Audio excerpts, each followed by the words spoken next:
The hearing was tense, the stakes high. Questions had been raised, testimonies delivered, and now it was Jasmine Crockett's turn to ask the hard questions. As she leaned into the microphone, her voice steady and deliberate, the committee room fell into a careful silence. But then, just as she began her next question, Lindsey Graham interrupted. "Congresswoman," he sneered, his tone dripping with condescension, "I think you're overcomplicating this issue. It's not as complicated as you're making it. Maybe you should try to listen to the people who actually understand the real workings of government." His words were sharp, designed to dismiss, to belittle, to undermine. It was classic Graham, the older, more experienced senator, trying to silence the voice of the up-and-coming congresswoman. The room shifted uncomfortably, feeling the familiar sting of his rhetoric. Staffers exchanged glances, some of them squirming in their seats. Green's voice rang out across the room, echoing in the quiet chambers as if daring anyone to challenge him. The camera zoomed in on Crockett's face. For a brief moment, there was tension, a flicker in her eyes, a slight tightening of her jaw. But in that same instant, the tension evaporated.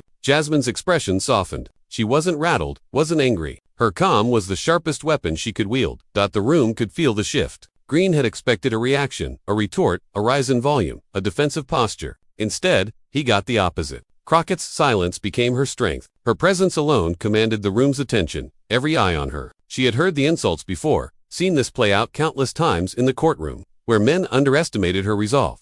And as the silence lingered, Crockett's composure only grew more powerful. Graham, for the first time, found himself unsure.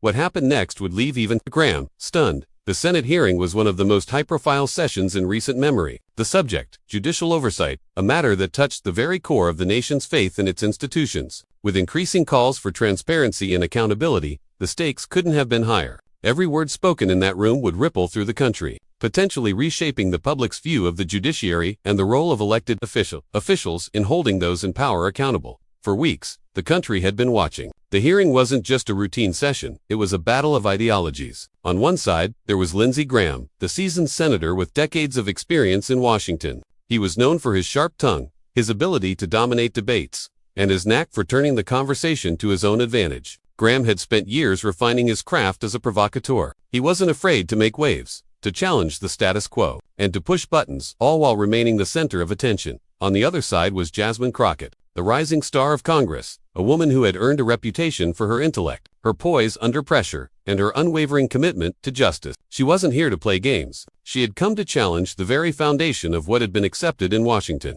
For too long, the idea that power could be wielded unchecked. This wasn't just another hearing for her, it was a defining moment. The eyes of the country were on her, watching as she took on one of the most well-known figures in politics, a man who had made his career by dominating the discourse with quick retorts and sharp barbs. Graham had already launched into his usual routine. He was pushing Crockett's buttons, making pointed remarks designed to get under her skin. The interruptions were deliberate. The mocking tone was strategic, but Crockett wasn't rattled. She understood the game Graham was playing. He was trying to distract her from the real issue. He was trying to make the hearing about personality, not policy. He wanted to provoke, to dominate, to turn the spotlight on himself. But Crockett had no intention of letting that happen. As she sat there, with the weight of the moment pressing down on her, Jasmine knew that this was more than just a personal confrontation. This was about showing the country that the kind of leadership they needed wasn't the loudest voice in the room, but the one who could stand firm, ask the right questions, and demand real answers. It wasn't about reacting to Graham's insults. It was about exposing the hollowness of his approach. She could feel the eyes of the nation upon her.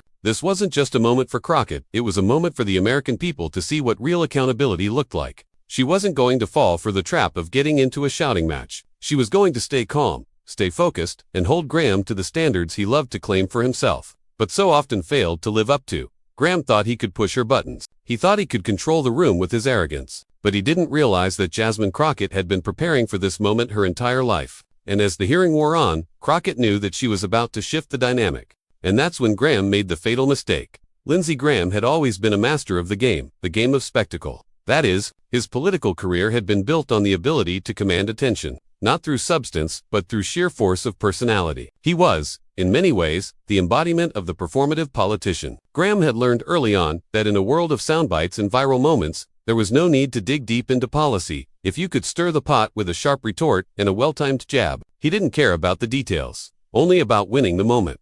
He was a fixture in the Senate, known for his ability to dominate debates with his sharp tongue and confrontational style. Graham wasn't interested in winning through facts or evidence. He was interested in winning through distraction. His trademark move was to corner his opponent with insults that undermined their credibility, often turning a policy debate into a personal attack. It wasn't about solutions, it was about control, and Graham had mastered the art of control through chaos. On the Senate floor, he thrived in moments of disruption. His insults were quick, his barbs sharp. He knew how to make headlines, how to ignite the kind of outrage that kept him in the public eye. It didn't matter if his arguments lacked depth or if his remarks were often dismissive. What mattered was the spectacle he could create. He didn't need to be right, he just needed to be noticed. And more often than not, he succeeded. The cameras loved him, the media fed off his theatrics, and his base rallied behind him, seeing him as a champion of the underdog, even if that underdog was often just his own ego. But the cracks in Graham's performance were starting to show. His brand of political theater had worked for years, but the country was beginning to tire of it. The political landscape was shifting. People were no longer satisfied with the theatrics. They wanted substance. They wanted real answers. And the louder Graham got, the more transparent his act became. The cracks were becoming impossible to ignore. Where Graham thrived in chaos, Jasmine Crockett thrived in clarity. He was loud, abrasive, and often condescending. But Crockett was deliberate, thoughtful, and unwavering in her composure. His arguments were based on assumptions, sweeping generalizations, and insults, while Crockett's were grounded in facts, logic, and a deep commitment to fairness. He deflected, she confronted, he fought with emotion, she fought with reason. Where Graham sought to dominate, Crockett sought to engage. She wasn't here for the spectacle. She was here to get to the heart of the issue. Graham's ability to make an argument out of personal attacks worked on many in the room. It kept them on the defensive, kept them reacting to him rather than focusing on the work that needed to be done. His political theater was a finely tuned machine, an act that had made him a fixture in Washington. But it was an act, nonetheless. And, for all the spotlight Graham had earned, the reality was that his approach lacked the very thing that Crockett had in abundance: substance. Crockett had no time for the games. She had spent years in the courtroom, facing down opponents who tried to distract her with insults and emotional tactics. Her ability to remain focused on the facts, her deep understanding of the issues, and her unwavering commitment to justice made her a formidable adversary. She wasn't in Washington to be part of the show. She was there to make real change. And as Graham prepared to clash with her, he was about to realize that his usual tricks wouldn't work. In the early days of their interaction, Graham underestimated her. He saw Crockett's.com, her steady gaze, and he mistook it for weakness. He believed that his loud, sharp-tongued approach could rattle her, just as it had rattled countless others before her. But Crockett was no rookie. She wasn't some inexperienced newcomer who would be intimidated by a seasoned senator's verbal barrage. She wasn't here to engage in Graham's theater. She was here to expose it for what it was: a shallow act, built on insults rather than substance. It didn't take long for Graham to realize he had made a mistake. His attempts to mock, belittle, and interrupt Crockett were met with silence, a silence that spoke louder than any words ever could. She wasn't going to let him steer the conversation with his usual tactics. And as each interruption fell flat, Graham's arrogance started to crumble. The very thing he prided himself on, his ability to dominate the room with his snide remarks, was now being used against him. His performance was losing its power, and this was the moment when the audience started to shift. They had been accustomed to Graham's style, the loud, dismissive, combative tone that dominated any conversation. But now, they were witnessing something different. Crockett was showing them that leadership didn't have to come from shouting the loudest. It didn't have to come from personal attacks. It came from clarity, conviction, and the courage to stand firm in the truth. What Graham didn't understand was that Crockett wasn't playing the same game. She wasn't interested in being part of his performance. She was here to break the act, to expose the hollowness of his approach. In the coming moments, Graham would learn that his reliance on political theater couldn't compete with the quiet strength of someone who had come to Washington for a much different reason.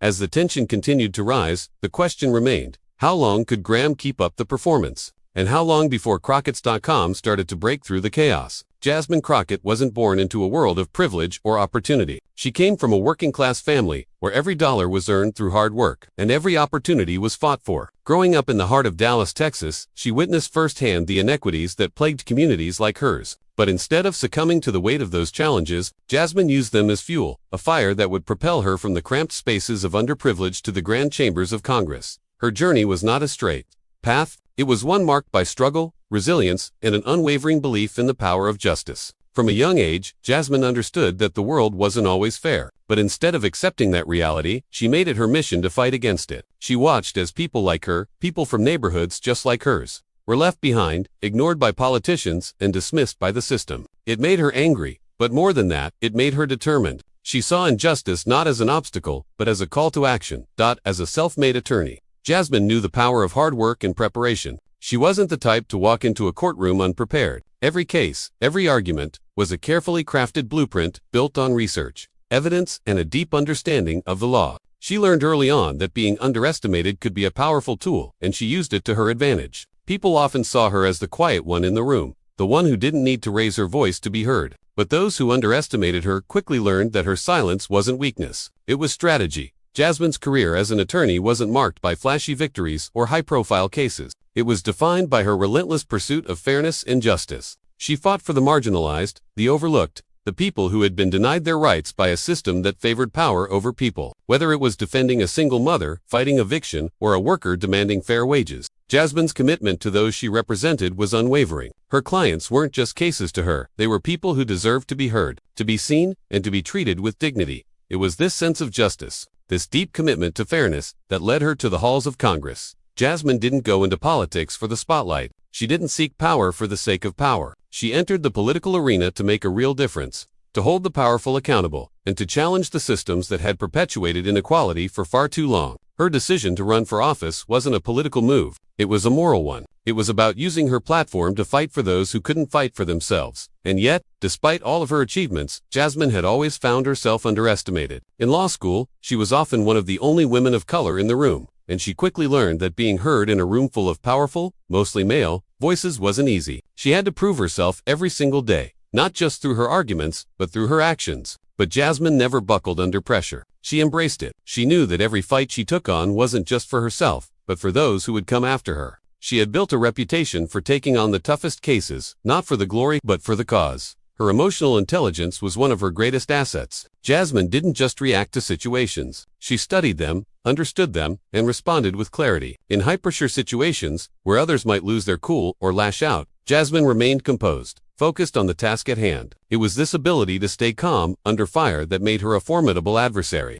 People thought they could shake her, provoke her, make her slip up, but Jasmine knew that nothing was ever gained by reacting impulsively. In every encounter, she remained a steady force, keeping her eyes on the bigger picture, the pursuit of justice. That it was this same calm demeanor that made her an unshakable presence in Congress, where some lawmakers would bicker and shout. Jasmine would listen, assess, and then respond, always with purpose, always with focus. She was never the loudest voice in the room, but she was often the one who commanded the most respect. When she spoke, people listened. When she stood her ground, others took notice. And when she fought for the truth, there was no denying the strength behind her words. Jasmine wasn't one to get caught up in political theater. She had seen enough of that in the courtroom, where theatrics often replaced substance. But she had also learned that in politics, sometimes theatrics were inevitable. The question was, how would she respond? She had no interest in playing games. Her fight was always for something bigger than herself, and she knew that if she wanted to bring about real change, she had to stay true to her principles. Even when others tried to pull her into their noise, when Lindsey Graham took aim at her with his insults and provocations, he was counting on the same tactics that had worked for him so many times before. He was counting on making her flustered, on making her defensive. He didn't realize, though, that Jasmine had faced louder men before. Men who thought their arrogance could intimidate her, who assumed their insults would break her resolve. But Jasmine knew something they didn't. The louder they got, the more she could remain silent. Because silence wasn't weakness, it was the sharpest form of strength. And as the hearing continued, Graham would quickly find out that his attempts to rattle Jasmine Crockett weren't just ineffective. They were about to backfire. Because Jasmine had been prepared for this moment her entire life. She had faced louder men before, but none so eager to underestimate her. The room grew heavier with each passing minute, the air charged with a palpable tension. Lindsey Graham, sensing that his usual tactics weren't breaking Jasmine Crockett's composure, decided to double down. His attempts to belittle her had failed to provoke the emotional response he was accustomed to seeing. But the more he tried, the more Crockett remained a picture of calm, her gaze unwavering, her posture poised. She wasn't the kind of person who would be easily rattled, and Graham, already frustrated, was growing desperate. Congresswoman Graham sneered, cutting her off once more as she attempted to ask a question about judicial oversight. His voice was sharp, laced with an air of superiority that seemed to drip with disdain. If you had spent half the time actually reading the documents as you've spent grants, you might actually understand what you're talking about. The room collectively stiffened, the edges of the tension now curling tighter, like a bowstring pulled to taut. It was Graham's tactic. Mock, interrupt, undermine. He believed that if he made enough noise, if he cast enough doubt on her, it would push her off course. And he knew that in this high-stakes hearing, the loudest voice often had the last word. But Crockett, unfazed, gave no visible reaction to the insult. She simply adjusted her glasses and continued her methodical approach to the issue at hand. The staff around the room exchanged uncertain glances. Graham's attacks had always been effective in the past, but they weren't landing this time. The contrast between his aggressive tactics and Crockett's collected demeanor became more apparent with every passing moment. Each insult he hurled at her seemed to make her resolve harder, her presence more commanding. Graham pressed on. "It's cute, really," he said, a thin smirk curling on his lips, "that you think a few questions in a hearing will change anything. We've been over this. But by all means, Congresswoman, continue playing pretend. Let's see if you can keep the act up." The room was starting to feel the weight of the spectacle unfolding. Graham's words echoed, dripping with sarcasm and contempt. His smirk widened, and he leaned forward on the dais, eager to watch Crockett slip. He had seen this play out too many times. When an opponent was caught off guard, when they couldn't handle the heat, they crumbled. But Crockett wasn't crumbling. Her stillness had a power all its own, and Graham, for the first time, found himself confronted with someone who wasn't going to back down. The more Graham mocked her, the more Crockett's quiet presence seemed to grow. She didn't need to shout over him, didn't need to throw insults back at him. She simply let him speak, each word from him cutting a deeper trench in his credibility, not hers. Her silence was becoming a weapon of its own. "You must be so proud of your little performance here today," Congresswoman Graham continued, his voice dripping with condescension. "But if you want to understand real governance, you need more than a few rehearsed lines and a righteous attitude." Crockett's hands remained steady on her notes, her face composed, her eyes steady on the room, on Graham, but not moving. She didn't even flinch at the insult. She was no stranger to this kind of political theater. Graham's tactic of personal attack, of deflecting the conversation from issues of substance to character assassination, was nothing new to her. She'd been through it all before, in courtrooms, in the face of far more venomous opponents, and in the political arena where disruption and spectacle often ruled the day. The audience could sense it now. The shift, Graham's attempts to dominate the room through mockery and insult were growing more desperate, and each attempt only made Crockett appear stronger, more resolute in her control of the space. As Graham continued to lash out, trying to trap her in his whirlwind of insults, he began to lose the room. The audience in the hearing chamber,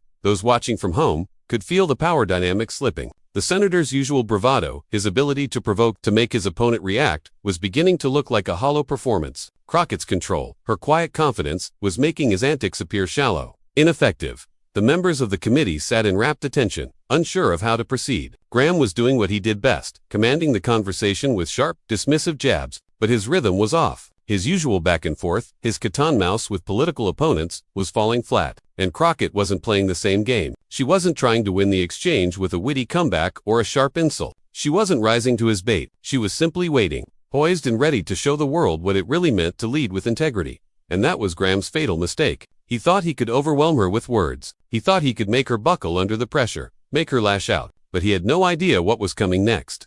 Crockett wasn't about to be provoked. She wasn't going to be trapped in Graham's theater of insults. She was about to show him that true power didn't come from dominating the conversation. It came from the ability to stay grounded in truth, even when everything around you was designed to throw you off course. Graham's miscalculation was simple, but it would prove to be his undoing. The more he tried to dominate, the more he exposed his own inability to engage with substance. And the more Crockett remained calm, the more she set the stage for his downfall. The room had fallen into an uneasy silence, each word from Lindsey Graham growing more desperate, more laced with condescension. His voice, sharp and mocking, had taken center stage for too long. While Jasmine Crockett remained calm, her silence deepening with each insult. The power dynamic was shifting subtly but undeniably. Graham, ever the provocateur, was running out of steam. He knew he was losing the room, but he wasn't about to admit defeat. And yet, the more he tried to undermine Crockett, the more she became an immovable force. For a long moment, there was only silence. Then, with the kind of stillness that commanded attention, Jasmine Crockett finally spoke. Her voice was calm, but each word was a scalpel, cutting through the noise and disarming the man across from her. "Senator Graham," she began, her tone cool and controlled, "you've made a lot of assumptions about me, about my experience, about my ability to contribute to this conversation. But the truth is, the only thing you've demonstrated here today is your inability to engage in a meaningful, substantive conversation." The words hung in the air, sharp but devoid of anger. There was no need for rage. Crockett knew that rage would play into Graham's hands. Instead, she chose precision, a quiet but devastating form of strength. She was no longer going to sit back and let his insults define the exchange. This was her moment, and she was going to take it. "You've spent this entire hearing mocking my questions," she continued, her voice unwavering, dismissing the concerns that I've raised, not because they lack merit, but because they make you uncomfortable. You've built your entire career on the politics of division, on turning any issue into a spectacle, on making people like me the punchline of your joke. But what you've failed to do, Senator, is engage with the real issues at hand. You've deflected, you've mocked, and you've insulted, all in the name of defending a system that you know isn't working. But that's not how this works. That's not how governance works. Each sentence she spoke was a pinpoint strike. Her words were not delivered in a whirlwind of emotion. They were calculated, measured, and surgical in their precision. She wasn't shouting, but every syllable felt like a blow. Each attack, dismantling his carefully constructed facade. You talk about experience, Crockett said, her eyes never leaving Graham's face, but experience in what? In dividing, in distracting, in avoiding the tough questions. I'm sure you've had plenty of experience with that, Senator. But what you're missing, what you've always missed, is the very thing that matters most: accountability. And you can't hide behind your theatrics forever. Sooner or later, you have to answer the hard questions. Graham's face shifted slightly, a mixture of frustration and a hint of recognition beginning to creep in. His usual charm was evaporating, replaced by something less certain. Crockett wasn't playing the same game he was used to. She wasn't getting emotional or defensive. She was systematically exposing his contradictions. The truth is, Senator, she continued, her voice gaining a quiet power, you don't like being questioned. You don't like being held accountable. You've spent your entire career pretending that your theatrics, your insults, and your distractions are enough to get by. But they aren't. The American people see through it. They're tired of the show. They're tired of the noise. They want real solutions, not just more of the same. And the sooner you realize that, the better. Graham's hands tightened on the edges of the table. His jaw clenched, but Crockett's words kept coming, each one landing with deadly accuracy. She wasn't finished. You claim to be the defender of the system, Senator, she said, but your system is broken, and you've been too busy protecting your own power to realize it. You've been so focused on maintaining the status quo, on making sure you stay at the top, that you've forgotten why you're supposed to be in that chair in the first place. You're supposed to serve the people, not just yourself. The air in the room felt thick, almost electric. Every person in the room could feel the shift, the way Crockett had taken control of the moment. Graham, for the first time, looked like a man caught in his own trap. His usual bravado, his confidence, was faltering. His attempts to mock and belittle had completely backfired, and the more Crockett spoke, the more apparent it became that he had no comeback. He had been reduced to silence. And then, Crockett delivered the final blow, the line that would etch this moment into history. You can try to insult me, Senator, but it's not me you need to worry about. The room went dead silent. For a second, it felt like time itself had stopped.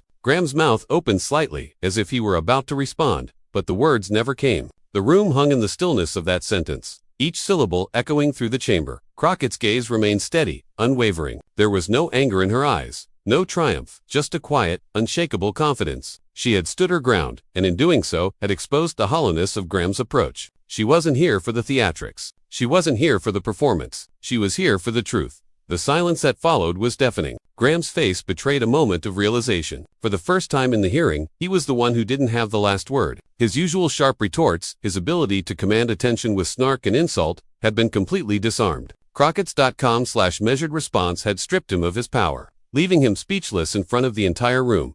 The room was no longer just watching a political debate. They were witnessing a moment of leadership, one that was driven by integrity, not noise, by truth, not theatrics. And as the cameras rolled, and the audience at home watched in awe, it was clear, Jasmine Crockett had just redefined what it meant to lead in this moment. The moment the clip of Jasmine Crockett's decisive counterattack hit the airwaves, it spread like wildfire. Within hours, the video was everywhere, on news stations, social media, and websites, dominating the conversation across every platform. What had begun as a tense exchange in a Senate hearing had rapidly evolved into a viral sensation. Graham's insults were swiftly dissected, analyzed, and mocked, while Crockett's poised response became a symbol of leadership that the public was eager to rally behind. The viral video became the talking point of the day. Social media timelines exploded with praise for Crockett, using hashtags like #Crockett.com, #leadership, not LOUDNESS, and #GraceUnderFire. People from all walks of life, from students to professionals, from everyday citizens to political pundits, rallied behind her.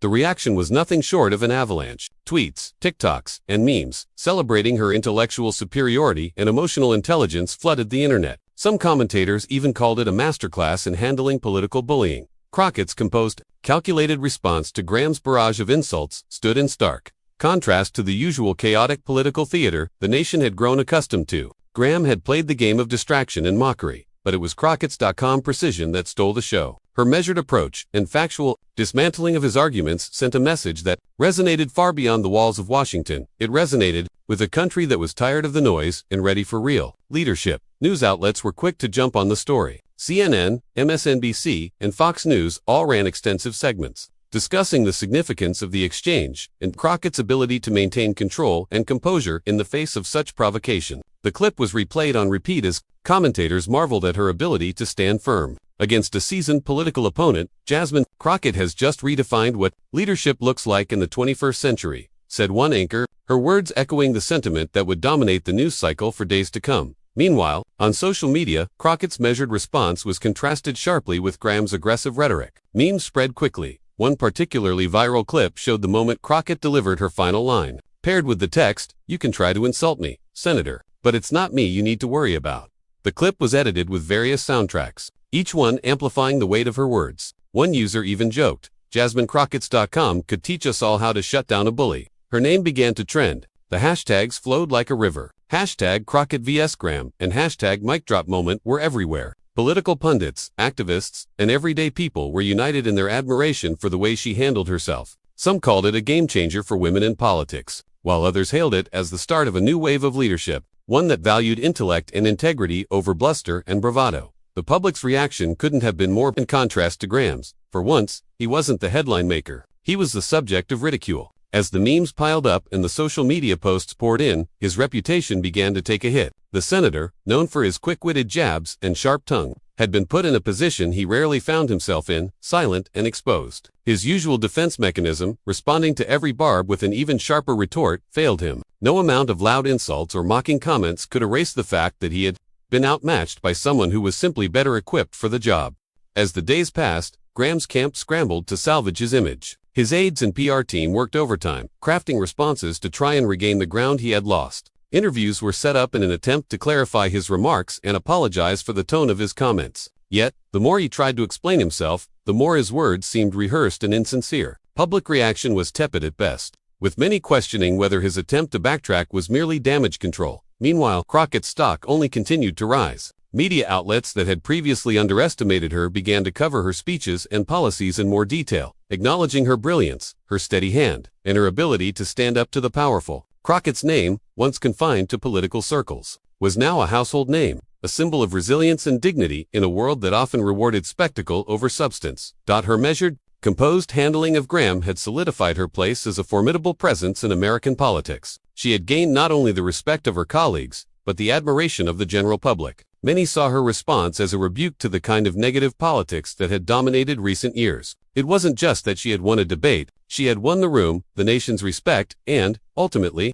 a sense of what leadership should look like. The contrast was impossible to ignore. Graham, once the darling of the media's political entertainment circuit, was now playing catch-up. Meanwhile, Crockett, the calm voice in a storm of insults, had captured the hearts and minds of millions. It was clear, the tides had turned. What started as a simple exchange in a Senate hearing had become the defining moment in a larger cultural shift. Jasmine Crockett wasn't just a rising star anymore. She was a symbol of the kind of leadership the country desperately needed, one built on truth, grace, and the quiet strength that outshines the noise. What transpired between Lindsey Graham and Jasmine Crockett in that Senate hearing wasn't just a clash of two individuals. It was a reflection of the larger battles taking place across the nation. It was a moment that transcended politics. One that spoke to the very heart of what leadership should be in this era of noise and distraction. In the chaos of our modern political world, where headlines are often dominated by insults, provocations, and spectacles, Crockett's.com, her unwavering commitment to integrity, and her willingness to stand firm in the face of personal attack became a beacon for the kind of leadership this country is craving. In a way, this exchange was a mirror. It reflected the kind of politics many people had grown weary of, the spectacle-driven, noise-making, personal attacks that often took center stage in the public discourse. For years, public figures like Graham had dominated the conversation, not by offering solutions or engaging with the complexities of the issues, but by making everything about personality, about tearing down opponents with insults and mocking them into silence. And while this strategy had worked for him in the past, Crockett's response revealed the hollowness of that approach. Her victory wasn't in simply silencing Graham, though his stunned silence in the wake of her measured, composed words spoke volumes. Her victory came from exposing the fact that his style of leadership, based on aggression and mockery, had no real substance. He had no answer to the fundamental issues she had raised. When forced to confront facts and meaningful questions, he had nothing but dismissiveness and arrogance to offer in return. It was in this moment that Graham's usual political theater unraveled. In Crockett's.com, intellectual superiority became the true force of change. At its core, this moment was about integrity, the kind of integrity that transcends petty squabbles. the kind that remains unwavering even when the pressure is on. Crockett showed that leadership is not about who can shout the loudest, or who can dominate the conversation through insults and mockery. Leadership is about standing by your values, staying focused on the truth, and doing what's right, even when others try to derail you. It's about recognizing that real strength isn't measured by how many people you can belittle, but by how much you can lift up those around you through honesty and conviction. And that was the lesson. The moment was a stark reminder of the American values that too often get lost in the noise of the political circus: fairness, justice, and integrity. Crockett's victory was not just personal. It was a win for these values. In a world where the loudest voices often overshadow the quiet ones, Crockett proved that integrity and composure could still lead the way. She proved that it wasn't about who dominated the headlines, but who could stand firm in the face of adversity and remain true to their purpose. This was the moment the country needed. It wasn't just about defeating an opponent, it was about redefining the rules of engagement in politics. It was about showing that the power of composure, of intellectual honesty, and of a deep commitment to fairness could rise above the petty noise that so often dominates the conversation. The ripple effect of this moment wasn't just felt in the Senate hearing room. It was felt across the nation, in homes, in workplaces, and in schools. People began to reflect on the kind of leadership they wanted to see, the kind of leadership that could unite, inspire, and lead with integrity. JasmineCrockett's.com strength had become a model, not just for political figures, but for every citizen who had ever been overlooked, disrespected, or underestimated. As Crockett's name continued to rise, so did the national conversation about the kind of leaders we need. People were no longer satisfied with the theatrics and drama. They wanted substance, they wanted truth, and they wanted leaders who could stand tall in the face of adversity, without being swayed by the chaos around them. In the end, this wasn't just a political clash. It was a moment of cultural reckoning, a turning point where integrity became the real measure of power. And as the world watched, it became clear that the future would belong to those who could lead with calm and purpose, rather than those who could shout the loudest. In a world of noise, it's the quiet strength that lasts. And so, Lindsey Graham insults Jasmine Crockett. Her counterattack obliterates him. This moment wasn't about the clash between two people in a political arena. It was about something much larger. Jasmine Crockett didn't silence Graham with flashy moves or loud insults. She didn't need to shout or stoop to his level. Her strength came from a place far deeper: her unwavering commitment to truth, her rock-solid integrity, and her ability to remain calm in the face of provocation. Crockett's victory wasn't just a personal triumph over Graham. It was a triumph for the values that truly matter. It was a reminder that real leadership doesn't come from dominating the room with noise or theatrics. True leadership is about standing by your values, speaking with conviction, and holding firm to your beliefs even when others try to drown you out. In the world of politics, where shouting often drowns out the message, where insults are used as weapons, Jasmine Crockett stood as a testament to the fact that composure, integrity, and intellectual honesty are still the most powerful tools we have. Her response to Graham's insults didn't just end the debate. It set the standard for what it means to lead with dignity. Now, more than ever, we need to lead with integrity, to stand for truth and fairness, no matter the noise around us. The path forward is clear. Stand for truth, stand for fairness, and lead with integrity, no matter the noise around you. Jasmine Crockett showed us the way. It's time we all follow her lead. The tension in the room was building as Jasmine Crockett leaned into her microphone to ask another question. Her voice unwavering, Ted Cruz sensed the moment slipping away from him. He had expected her to falter, to stumble under his sharp-tongued remarks and the weight of the hearing. But Crockett remained unshaken. With each passing minute, her calm became more of a challenge to him, and his irritation grew. "Congresswoman," Cruz interjected, his voice cutting through the room, sharp and dismissive, "if I may, it seems you're asking questions that are, how should I put this, idealistic, even naive. You see, the real world of judicial nominations isn't about simply asking for fairness. It's about understanding the complexities of our system, the political realities we face. You can't just wave your hand and expect change." The room shifted slightly as Cruz turned to the other committee members, his tone almost theatrical. He loved the attention, the way the room hung on his every word. His eyes locked onto Crockett's, daring her to respond. He knew how to win a debate, not through substance, but through spectacle. Theatrics, not reason.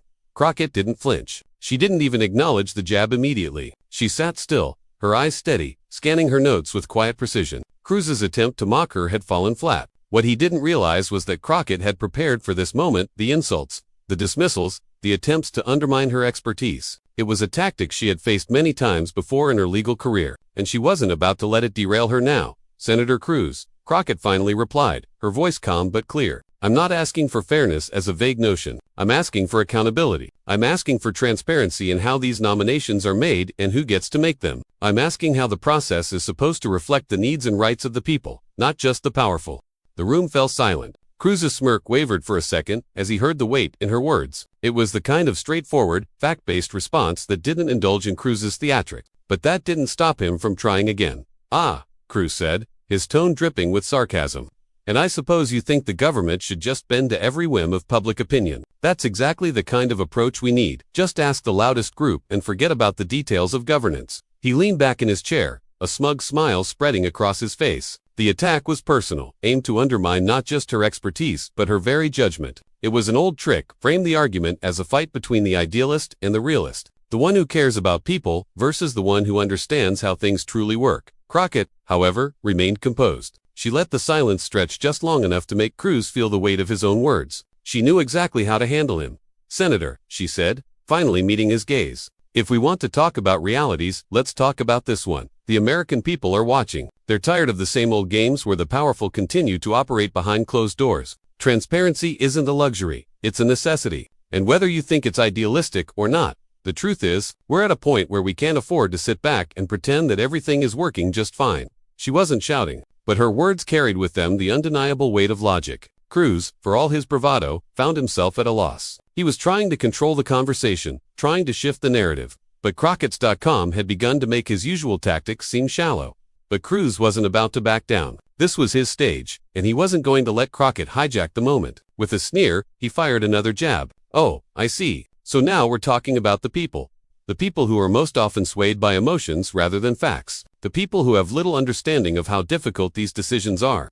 There was a collective exhale from the room as Cruz once again mocked her approach, diminishing her point and undermining her authority. But Crockett had already anticipated this. His attacks, though sharp, had no substance to back them up. "I've listened to you, Senator," she said, her voice soft but piercing. "You've spoken a lot about the challenges, the difficulties, the complexities. But what I'm hearing is a defense of the status quo, a refusal to acknowledge that the system needs change. You don't like being questioned, Senator. But if you don't like being questioned, you shouldn't be in politics." The words stung. The room shifted as everyone turned their attention toward Cruz. The audience could feel the change in momentum, the power dynamic beginning to tilt away from him. Cruz's usual strategy to dominate, to belittle, to dismiss, was no longer working. Crockett wasn't playing into his hands. She wasn't reacting with emotion. She was cutting through his logic with clarity and precision. Cruz's smug smile faltered for just a fraction of a second.